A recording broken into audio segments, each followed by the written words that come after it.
it's retired. Some of it is retired, equipment. Some of it is refurbished equipment we can get from our industry partners. So we have the opportunity to assist and find, stuff that is needed Yes. in Liberia, in Africa, all other places of the world. But we really try, when we're building a program that goes beyond just giving out some things, we really try to connect both our clinical side of work and training with a university, so that we can then make that ongoing educational opportunity and build it up. For example, we're in the midst of a project right now in the Philippines. And what we're doing there is we're actually building a simulation lab for the nursing program, so that we can do more and more and more training with the nurses and get them to a much higher level, a skill level, before they hit the hospitals and start practicing their nursing skills. And so, being understanding more about your university, what you have options for, where you're exactly located compared to, the other work we're doing, and kind of building these bridges, I think will be very key for us to know how exactly we will be involved. We've already committed to the Rotary Club that we will be involved to help fill some containers of equipment. But on my side, I would love to see a relationship build where we could do more ongoing long-term work in Liberia, and be able to continue to serve, your communities in maybe a bigger, with a bigger impact than just equipment and or supply. Well, this is very excellent. I'm very happy to hear this and to know about it. Your intent in working beyond just helping with equipment, and definitely sometimes in September this year we have been on this arrangement, but we concluded with the Lincoln University College in Malaysia to partner with our university in Liberia to offer postgraduate programs in the medical sciences. That will give an opportunity to nurses and doctors and people even in the area of the laboratory technology programs to specialize into particular areas, because generally in nursing program in Liberia, everyone does the general nursing at the first degree level. After first degree, we don't have specialized nurses in the hospitals. So when there are cases that need people who are specialized in certain areas, you don't see our nurses contributing, to seeing how they can address those cases. So based on that, and then you have very few medical doctors. With a community where you have very few medical doctors, there's a need to have a good number of specialized nurses that can pay attention to, these different cases that come, and not only waiting for the medical doctor to come to do what he or she can do. And even at some levels, the medical doctor will be limited because he will not have the opportunity or the ability to be able to respond to all other cases, So the Lincoln University College in Malaysia agreed, and we signed the MOU finally in September this year to roll out the graduate programs, specialized programs in the health sciences. And then the National Commission on Higher Education in Liberia was informed and contacted, and they are very happy about that. They are willing to give all of the support. And this is how I started making the request for support in the area of equipment to help us, because we had arranged with two big hospitals to help us serve as the teaching hospitals. And then, but Do you know these hospitals, which yeah, hospitals? Which hospitals are yes, those teaching hospitals? the CB Dumba Hospital in Banga, CB what? CB Dunba. DUNBAR. Okay. And then the Bone Mines Hospital. The Bone Mines Hospital is a hospital in the former mining company area. So these two hospitals have agreed to host our training programs, that we can conduct all of our trainings. Lincoln University is willing to send over some professors that can help with the specialty program. And we are also looking out to people like you who already have interest in sustaining this kind of program to also be of.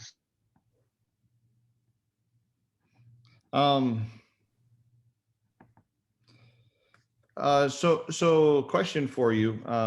This is not a criteria by any means, or is it something we need to force into the mix? But when it makes sense and whenever we can support. So let me back up and give you a little oversight of Adventist Health so you can understand a little bit about us and who we are. Oh, I think Dan, you're on mute. And I think I was going to say, I think you lost he might be JR. coming back. Here he is. Okay, good. Yes. Yeah. So I'm sorry. I'm using my phone, and sometimes there's a lot of calls that come in. Yeah, no problem. Yeah. No problem. So as I was saying, Lincoln University will be sending over some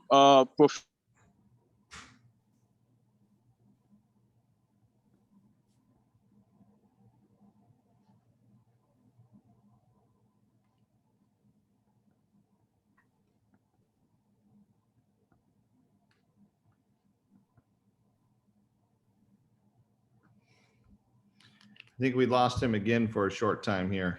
He'll hopefully come back to us. Yeah, it's the ongoing challenges of even our networks in America sometimes. Yeah. Not as frequently, but yeah, definitely. Here he comes again. All right. We got you. Welcome back. I'm really sorry. No problem. Yes. Yeah. So, thank you. So yeah. I mean, briefly, that's it.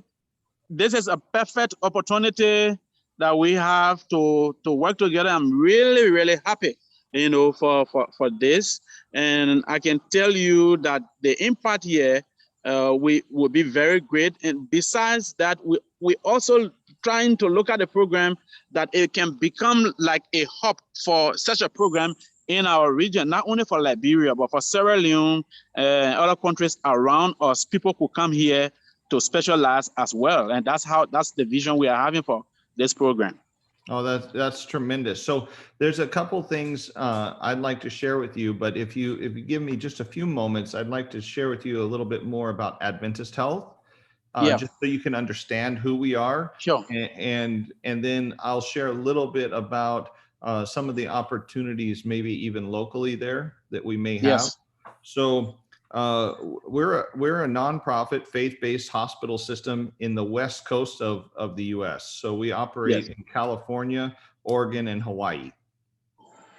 And we have currently 23 hospitals that we own and 25 that we are managing in those 3 states, along with about 400 rural health clinics. So wow, we have quite a large network, but we are a nonprofit health faith-based hospital system. So therefore, we have a mission of not only giving back to the health and the well-being of the communities we serve here, but also we feel like it is part of our mission to give back internationally around the world. So we have programs currently that are in 13 different countries worldwide. I'm not sure if we lost him again, but possibly. Oh, here he is. Were you able to catch that? You're on mute, JR.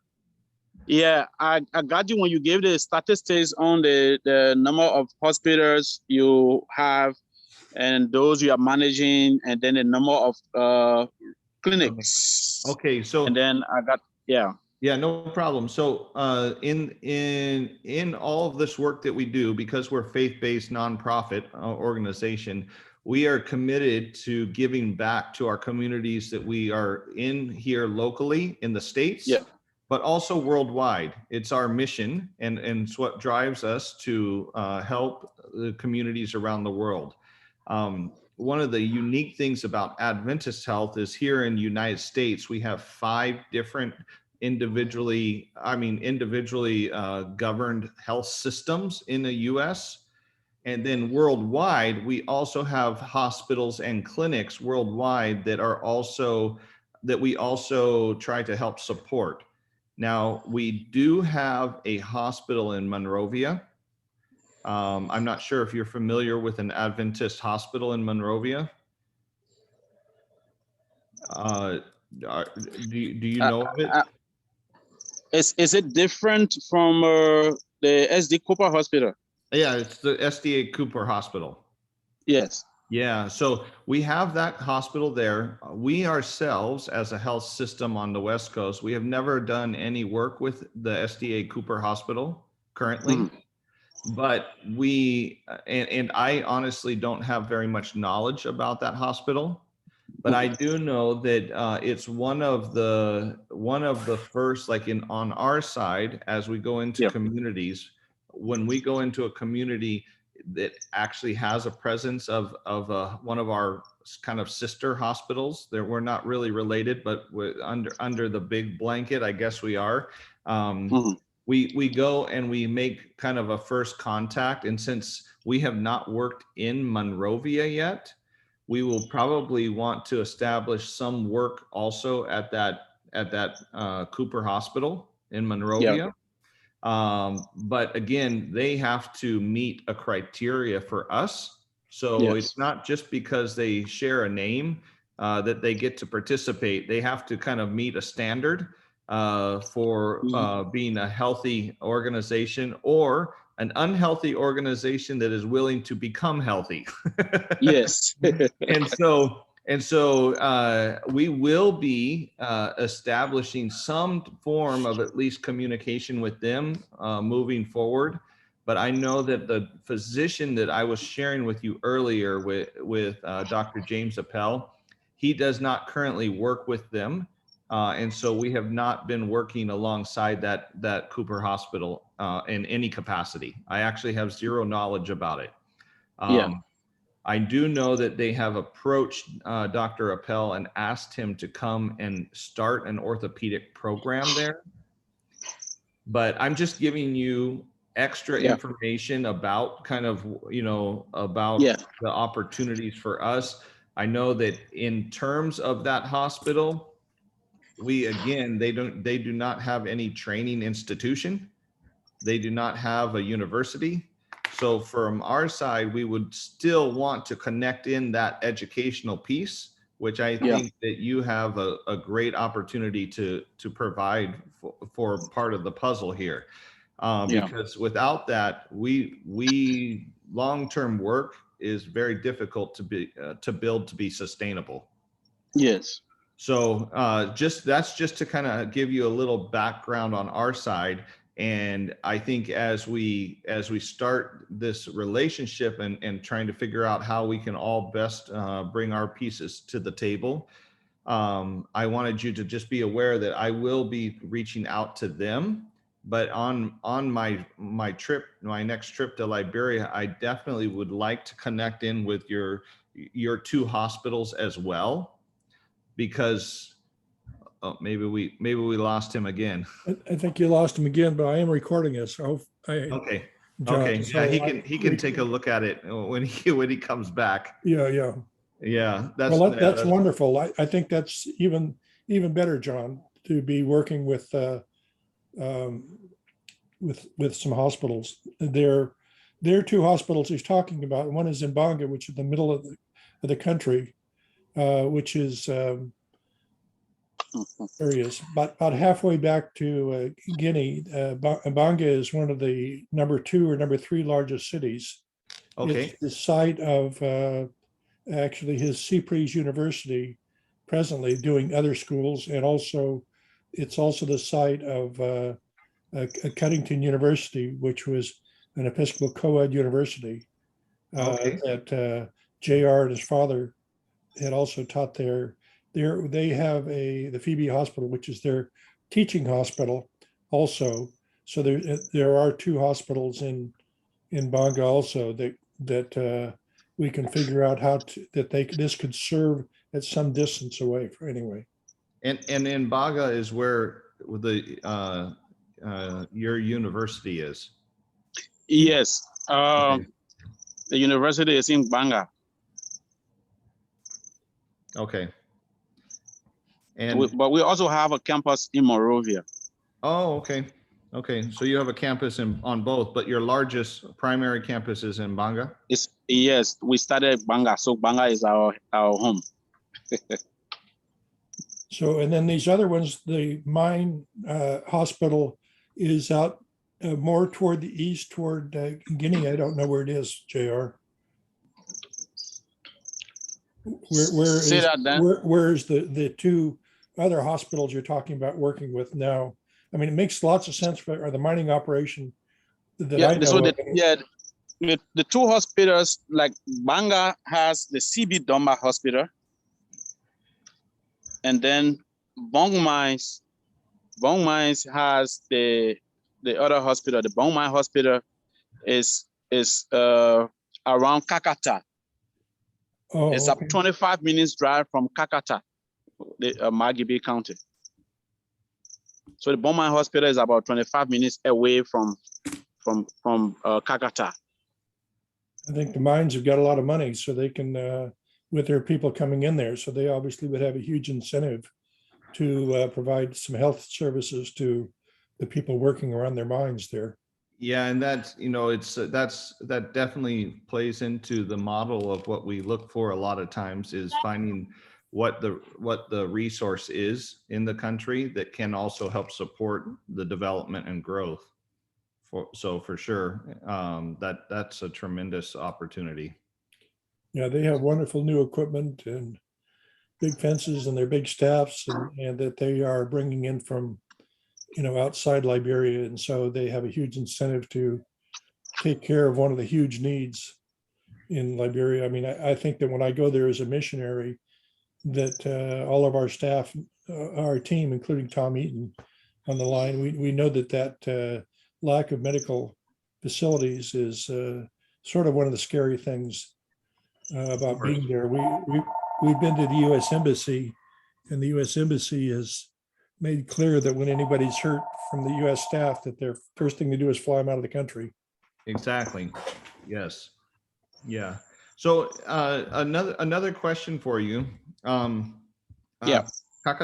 and Banga, Liberia is not very large of a country, but the roads are also not very good. So what is our transit times compared to like Liberia as far as like getting to these communities? I have not been to them yet. Interestingly, for those 2 areas, the roads are paved.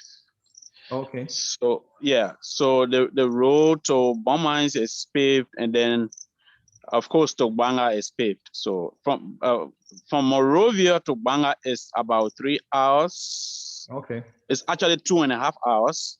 Okay. And then from Monrovia to Bong Mines is like 1 hour. Oh yeah. So yeah. Very different than going up to the short distance to Robertsport. Yes. The road is not good. Yes. Yeah. Okay, wonderful. All right, that's good to know. It just helps me understand a little bit better. So I understand a little bit more now about the reach that you guys are having, the mission and the goals that you have for developing there at your university.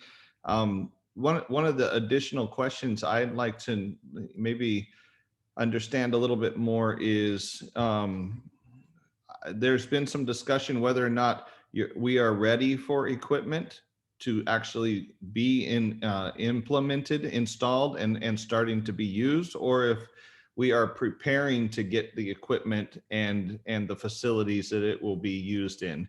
And so I wanted to just, if you could help me understand a little bit where you're at in the timeline of needing, the specific equipment that you have requested. So if the equipment were ready now, we are ready to have them, because we like I said, we already have facilities where we have arranged for this equipment to be posted, to be used immediately. Because by January, we are starting the postgraduate training. So we are ready to have the equipment on ground. We are ready to begin to use them. But as part of the arrangement with these hospitals, they are aware that they will host us over a period of time while we build our own teaching hospital. Okay, so you currently do not have a teaching hospital? No, so we have signed a partnership with these institutions, with the two hospitals, to host our teaching programs. But your long-term goal is to have your own teaching hospital? Yes, which we already have. We have the land, and we have even done the plan. If you look right here, if I were to use a virtual background, this is the plan of the structure we want to use for our teaching hospital. Oh, okay. Yes. Wow, that's big, JR. Yes, this is very big. It's very big. How many rooms and how many students do you envision? This is about up to 40 rooms. This is about 40 rooms. And you were actually planning on financing that from family members getting a joint loan, is that correct, for the building? Yes, yes, and also from the share of the fees that will be raised from the training program will also be invested in this. Oh, okay. So Yes. this using these other two buildings on a temporary basis would help fund that. Yes. Larger facility. Yes. Okay. Yes. And you know what we would need, JR, from you is which of the equipment would you like first?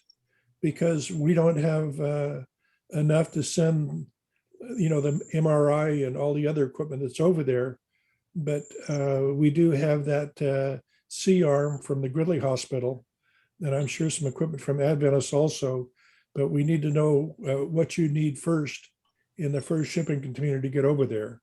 We do have funds raised here from Gridley, or from local Rotary clubs to fund the shipping for one container anyway.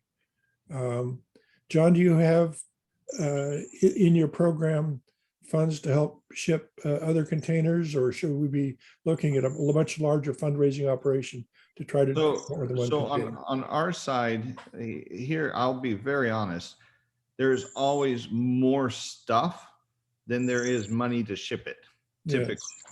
Yes. So we have literally warehouses full of, right now currently, consumable supplies, not just talking about PPEs for, mask, glove and face shields, or, gowns, but we have a tremendous amount of supplies that we take in on a monthly basis.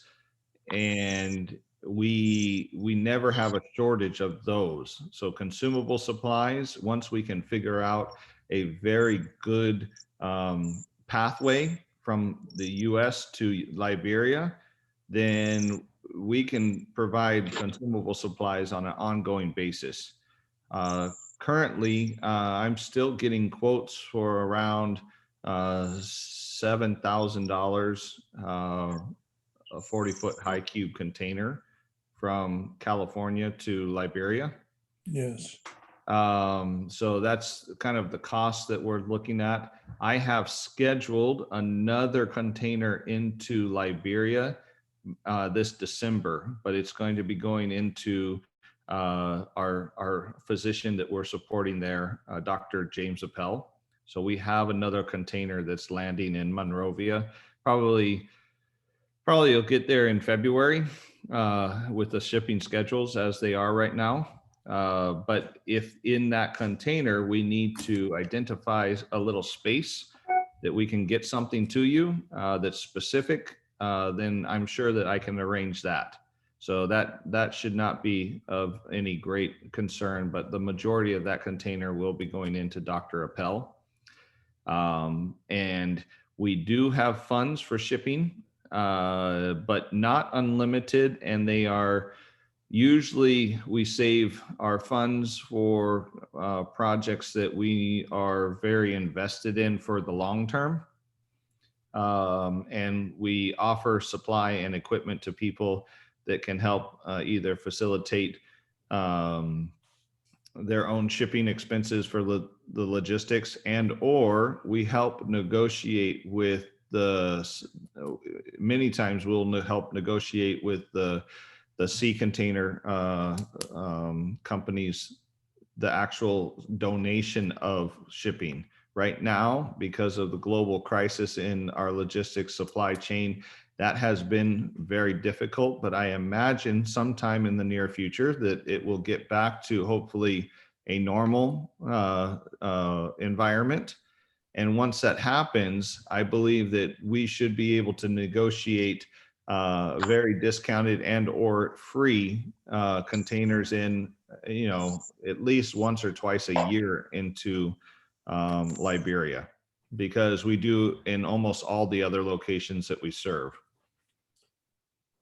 We've done 2 projects recently, one in 2014 and one in 2018 for what the Rotary is called a global grant, which is a dollar donated from a local clubs becomes $3.50.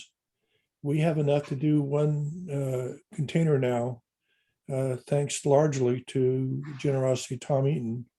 But also we have some participation from other Rotary clubs also. So if we don't have to ship immediately, I could take the 6 months or so to make that, instead of 1 container, 3 containers.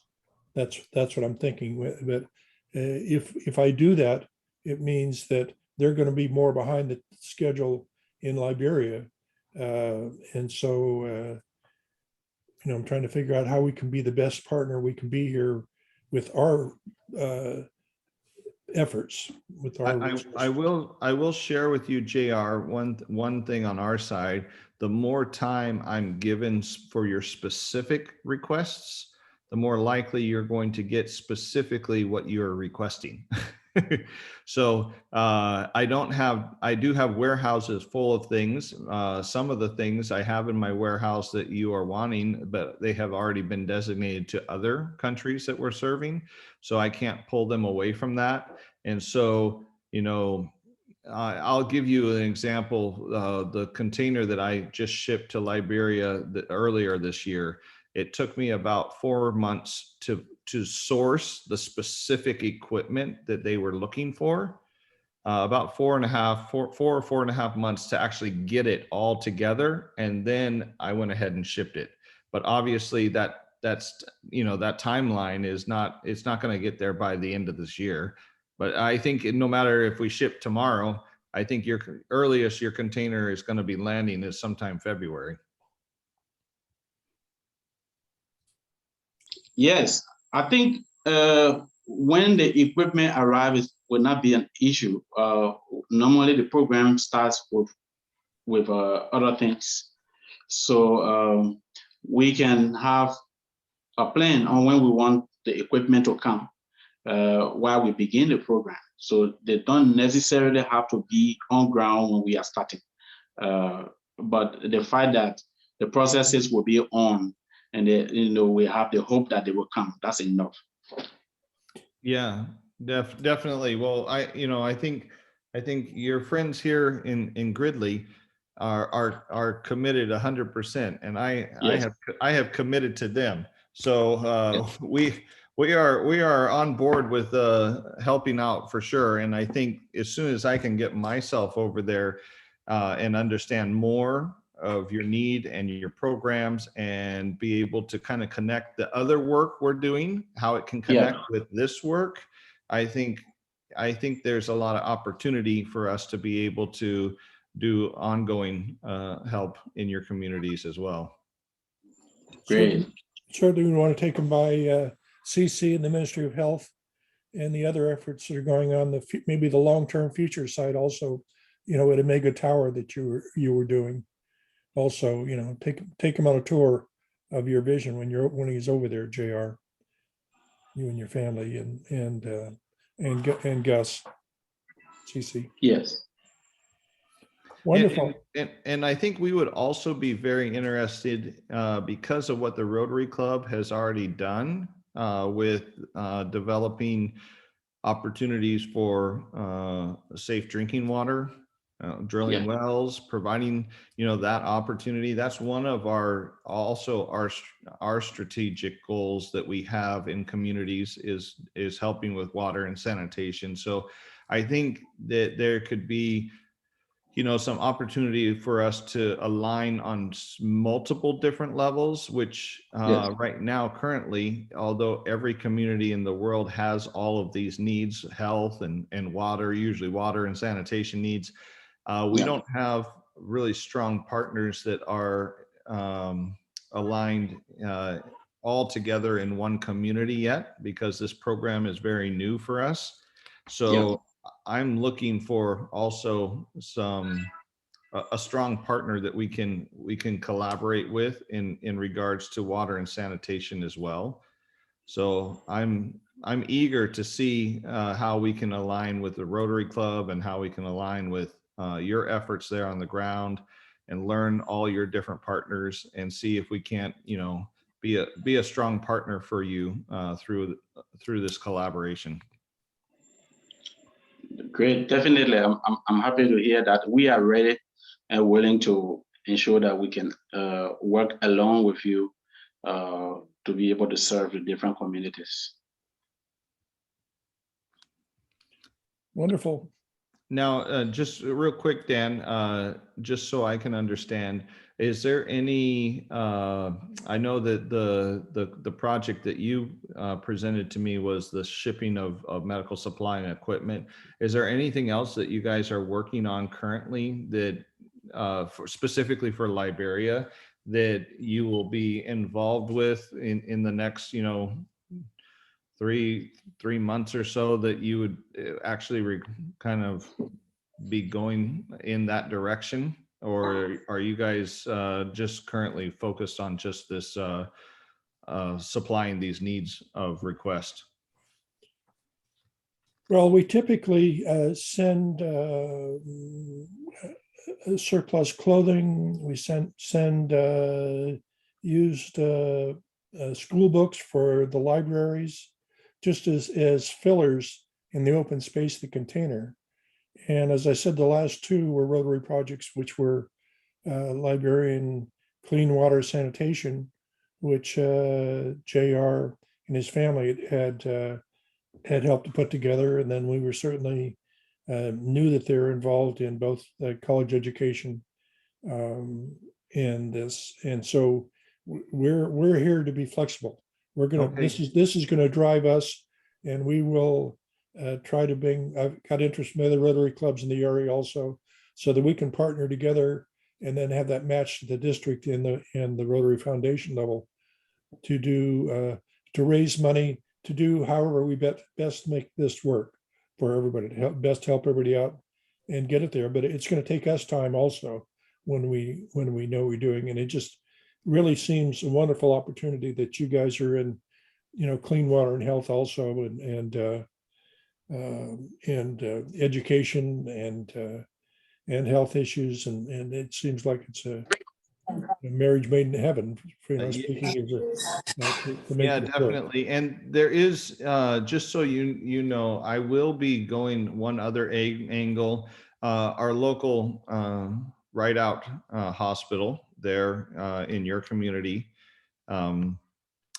We just had an administration change. So Rick Rawson is no longer there anymore. And I think in the interim, I'm not sure how much support I will get in the interim before our new president is assigned there. But if I can push a little bit, our local hospital may have. I will try to see if we can have some funds for Rotary Club out of the local hospital. I know it's a different pot of money than what I have from our corporate program that we have for all of our international work. And I can't promise those funds, but I do know that they have a lot of our hospitals in the past, a lot of them have supported Rotary programs and projects. So I think that it's worth the ask, and it's worth us trying to follow up on that and see what we could establish as far as any participation from our local hospital there. Well, that's great. By coincidence, the Rotary Club of Roseville, as a matter of fact, is friends of mine and been involved in projects also. And so, as a matter of fact, they contributed money when these guys went out to fight Ebola. Oh, good. Also, and that was not unmatched. That was not matched money. We needed on hurry basis, so we didn't have enough time to get. I asked, and we couldn't get the matching money through fast enough. And so Augustus Flomo, who just came on the line, and his wife, drove around in SUVs, providing, aprons and masks and giving education also. Gus, are you there? You live or not? Yes, I'm here. My apologies. I got caught up in the traffic. I was trying to beat the traffic to get to my accommodation before the call, but then I got caught up. So I joined you late, but I must apologize for joining you this late. So this is the little brother. This is the number 2 brother, Gus, and he is in the actually Ministry of Finance over there in one of the 4 deputy ministers for economic development for Liberia. So they have good connections there around the country. He was actually assistant district governor for Rotary 9101 and traveled and been going those efforts also to try to bring modernization to the country and health to the country. And so his wife is the one who's in the Ministry of Health. So we really covering all the bases here, from university education to clean water and health issues and sanitation and university. And so it's a pleasure to meet you, Gus. Yes, good to meet you, John. We've been talking on the email, exchanging on the email, been following through, but we are very pleased that you are doing such a great work for the people, for humanity, and trying to build capacities in terms of equipment and other areas to support people here in Africa and other parts of the world. So I'm really pleased to know you and to be talking with you, so that as we're looking at the vision ahead of us in terms of supporting different services, both education and service delivery in the health sector, that we can do so much good for the people of Liberia. Yeah, and some of the people, of course, in the region. Liberia used to be, before the war, I'm sure you know more about Liberia. In fact, before the war, it used to be the country where most references in terms of whether it was education, whether it was health, people went to Liberia to get quality, from there. Since the 15 year civil crisis, we lost that placement. And so there's been a whole lot of efforts on the parts of government and private citizens as well to revamp and restore some of those lost capacities that we had before the civil crisis. So all this needed on hand. Dan, Phil, and the folks from the US there have been very great, wonderful people working with us here in Liberia. I'm currently in Accra, I'm not in Monrovia, but they've been working with us in Liberia over the last, I don't know how many years, so long, to transform lives. And, like he said, from agriculture to water and sanitation to health, we play some very serious role in the Ebola crisis with support from them and team efforts that we've done.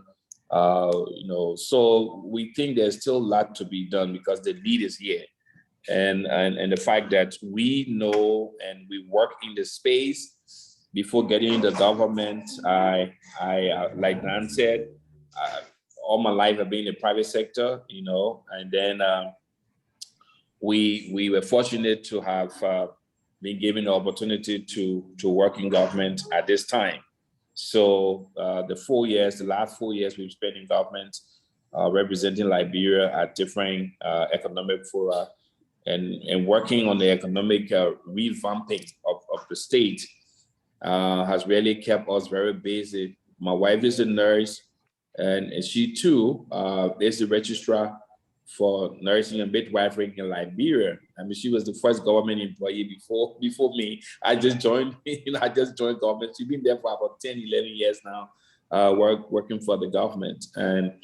And so there's always the passion. When we see these gaps of things that are possible that could be done, we try to talk to our friends, to see how we can be of a help in whether it's a private sector support or through the government relations to help government or the state, meet a high quality standard of whether it's agriculture, whether it's health, education. There's been lots of efforts on the part of our friends, Dan, Phil, David, and all of them on that side working with us over the last couple of years to get all these things going. So we are pleased again to know you, and I believe from all the conversations now provides the opportunity for you to add up to the team.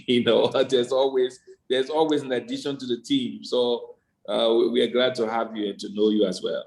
It's a pleasure. It's a pleasure to hear from you and to hear all the amazing things. Two things that I have, two questions. Well, one observation is that your wife is working in a specialized field of nursing that is actually one of our very specific strategic goals, and that is women's health and reducing maternal mortality rate. So that is one area that we are very focused in of building programs and capacity of training and teaching and any type of support in that area. So that's very exciting to hear. I love to talk to your wife sometime. But the other area, the other thing I wanted to mention is a very close friend of mine works for the African Union. I don't know if you may know him.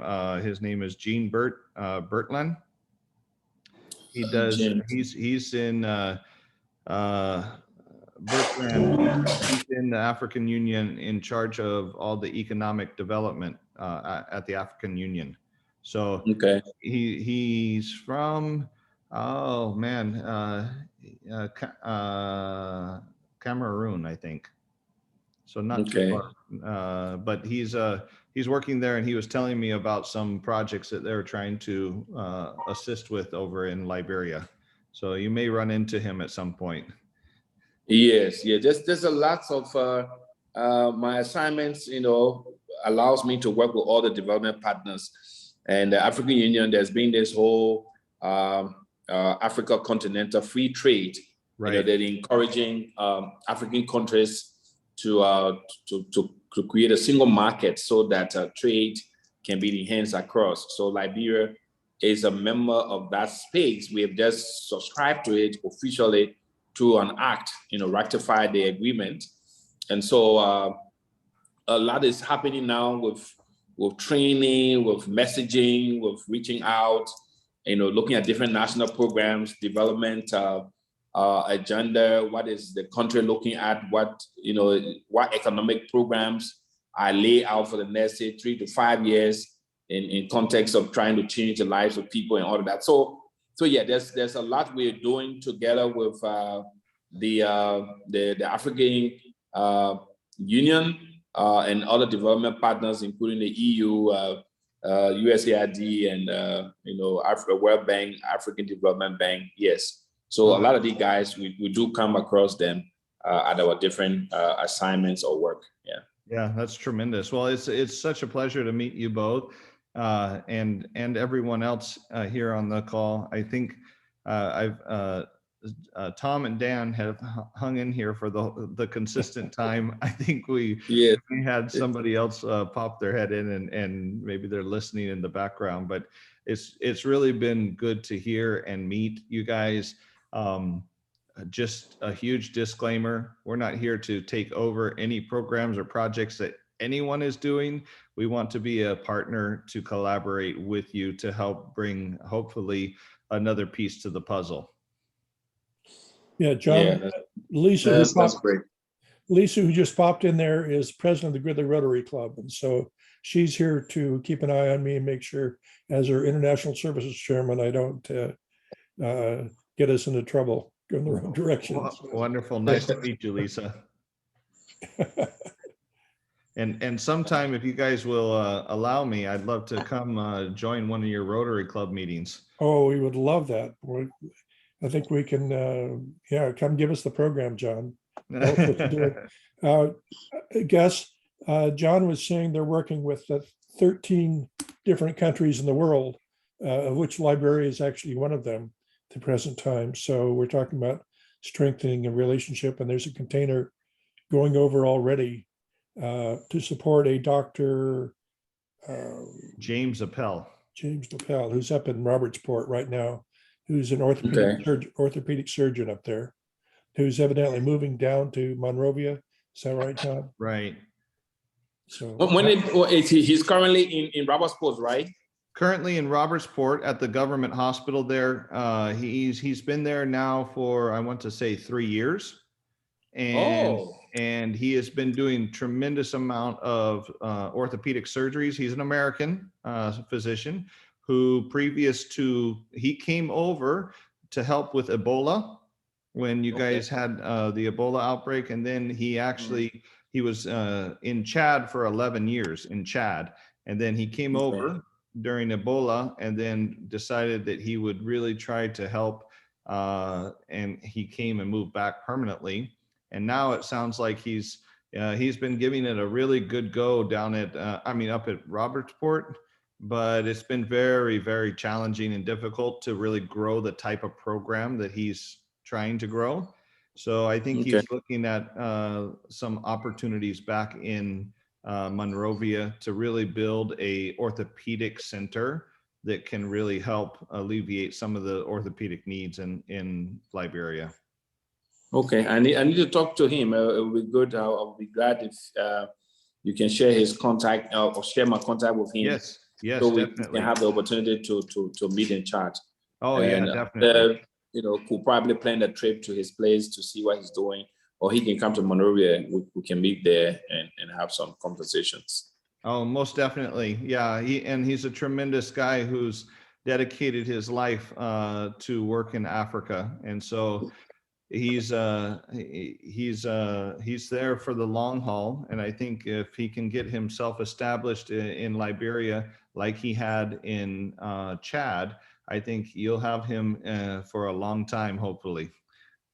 Yeah, and the service is delivering, we really need it, because orthopedics services are not very common here. Right. In fact, let me run quickly to say that in our health system, since because like I said, the delay of the civil crisis, we lost a lot of focus on specialization in terms of health service provision. So this is just probably the last 3-4 years the country have started trying to train people, becoming specialized doctors into specific areas. But it's mostly you will see general surgeons, consulting doctors who are just general practitioners. And those kinds of specific services are really, really needed here. There used to be, I think, Ganta Hospital before. Sometime Ganta Hospital was doing that giving that service out maybe far back as far back as 8 to 10 years ago. I don't know how much they're still doing in terms of orthopedic service. But it's good to talk. It would be good to talk to him, so at least we will get an understanding of some of the challenges he's having. And if it is policy-related issues, we can talk to our colleagues in government across who work with the health sector at the high level to see how we can get some of the things done. If it is about programmatic issues, probably we can all understand and see how we can look at some of the programs and what challenges are there and how we go all try to find remedy to that. But that service is very, very needed here. It's very needed here in Liberia. Yes. Yeah, that's tremendous. I will definitely work to connect you two. And then I am planning to, now that time has lapsed a little bit and the end of the year is running out, it most likely will be beginning of the year. I will be planning a trip to Liberia. That would be great. That would be great. Yeah, we'll try to spend some time getting to know the communities, the other communities that can be served in Liberia, and how we can best do that, and in collaboration with you guys on the ground and your tremendous supporters from Gridley and Rotary. We will try our best to help facilitate some good work moving forward. John, be ready. John, when are you available for speaking up in Gridley? We'll try to get the Roseville Club and surrounding clubs to come, send a representative to come listen to you also, and maybe somebody from district Rotary staff also. So that let's figure that out. My calendar is pretty full until the end of this year. Okay. But I definitely still have quite a few open spots starting next January. So we could get it on probably in the new year. Yeah, I think January would be best for us. I think we're mostly filled out until January. We've got to have our Rotary parties and stuff too, Of course. That's serious. Yeah, Dana will miss that party because I attended. I think I've attended like twice of those parties now. Oh no! Don't tell any stories about me now, Gus. Okay, guys. It's tremendous to meet all of you and spend some time this morning. Thank you for all that you guys are doing, both in Liberia and all of our friends here in Gridley. It takes all of us. So I really appreciate meeting people with a passion and like-mindedness to be able to make change in the part of the world that they have passion for. Okay, great. Yeah. Thanks, John. Lisa, I don't know if you heard that. We were looking for a January program from John. That would be wonderful. Hi, John. This is Lisa. Nice to meet you, Lisa. Yeah, And I'll be happy to come and visit and be able to speak with you guys is at my earliest convenience.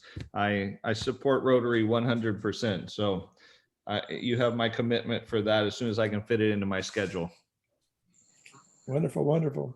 Okay, blessings. Hi, Lisa. Good to see well, you. any Thursday is good with us. Just keep that in mind.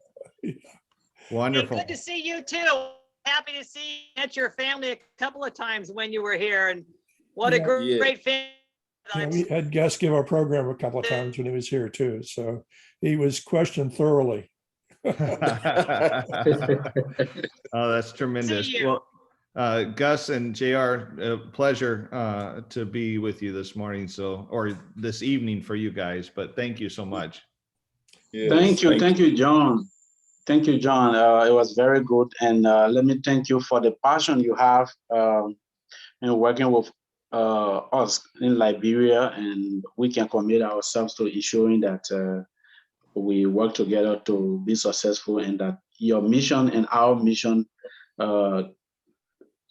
somehow align. So it's going to be very easier for us to work together and make sure that we all serve humanity. Thank you very much.